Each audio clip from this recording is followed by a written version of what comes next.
ଭାରତର ମହିଳା କ୍ରିକେଟ ଦଳ ଦକ୍ଷିଣ ଆଫ୍ରିକାକୁ ପରାସ୍ତ କରି 52 ବର୍ଷର ମହିଳା କ୍ରିକେଟ ବିଶ୍ୱକପ୍ ଇତିହାସରେ ଯାହା ହୋଇନଥିଲା ତାହା କରି ଦେଖାଇଲା। ବ୍ୟାଟିଂ ପରେ ଦକ୍ଷିଣ ଆଫ୍ରିକାକୁ 299 ରନ୍ର ଲକ୍ଷ୍ୟ ଦେଇଥିଲା ଭାରତ। ହେଲେ 45 ଓଭର 3 ବଲ୍ରେ 246 ରନ୍ କରି ଦକ୍ଷିଣ ଆଫ୍ରିକା ଅଲ୍ ଆଉଟ୍ ହୋଇଯାଇଥିଲା।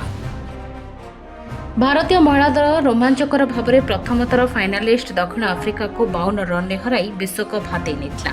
ଏହି ଐତିହାସିକ ସଫଳତା ପରେ ଏବେ ଭାରତୀୟ ଟିମ୍ ପାଖକୁ ଅଭିନନ୍ଦନ ସୁଅ ଛୁଟୁଛି।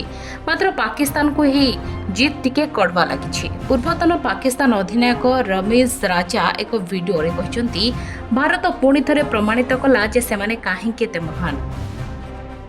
କାରଣ ସେମାନଙ୍କ ମଧ୍ୟରେ ଏକତା ଦୃଢ଼, ସେମାନଙ୍କର ପ୍ରଦର୍ଶନ ଦୃଢ଼ ଥିଲା। ଦେଶର ପ୍ରଧାନମନ୍ତ୍ରୀଙ୍କ ଠାରୁ ଆରମ୍ଭ କରି କ୍ରୀଡ଼ା ଜଗତର ପ୍ରସିଦ୍ଧ ବ୍ୟକ୍ତିମାନଙ୍କ ପର୍ଯ୍ୟନ୍ତ ସମସ୍ତେ ମହିଳା ଦଳକୁ ପ୍ରଶଂସା କରିବାରେ ଲାଗି ପଡ଼ିଛନ୍ତି। ଏହି ଧାରାରେ ଏବେ ସାମିଲ ହୋଇଛି ଶତ୍ରୁ ଦେଶ ପାକିସ୍ତାନ। ସେଠାକାର କିମ୍ବଦନ୍ତୀ ପୂର୍ବତନ କ୍ରିକେଟର ଟିମ୍ ଇଣ୍ଡିଆକୁ ପ୍ରଶଂସା କରିବା ସହ ନିଜ ଦେଶର ଦଳକୁ ଶିଖିବାକୁ ପରାମର୍ଶ ଦେଇଛନ୍ତି। ବ୍ୟାଟିଂ, ବୋଲିଂ, ଫିଲ୍ଡିଂରେ କମାଲ କରିଛି ଭାରତ ବୋଲି କହିଛନ୍ତି ୱାସିମ୍ ଆକ୍ରମ।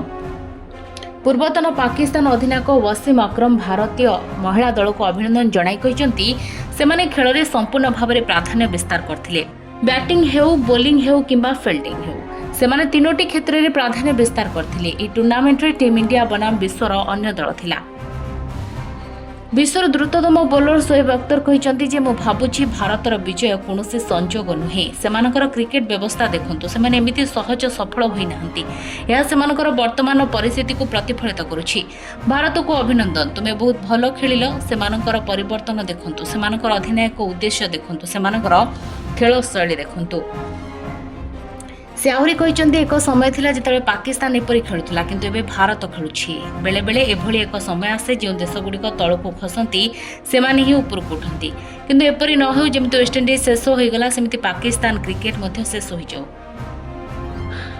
ଆମ ସହିତ ହକି ଏବଂ ସ୍କ୍ୱାଶରେ ଏଭଳି ଘଟି ସାରିଛି, କ୍ରିକେଟରେ ମଧ୍ୟ ଆମ ସହ ଏଭଳି ନ ହେଉ। ଆମକୁ ଏହା ବିଷୟରେ ଚିନ୍ତା କରିବା ଏବଂ ଭାରତଠାରୁ ଶିଖିବା ଆବଶ୍ୟକ। ମୁଁ ସେମାନଙ୍କୁ ଅଭିନନ୍ଦନ ଜଣାଉଛି, ସେମାନେ ବହୁତ ଭଲ ଖେଳିଲେ।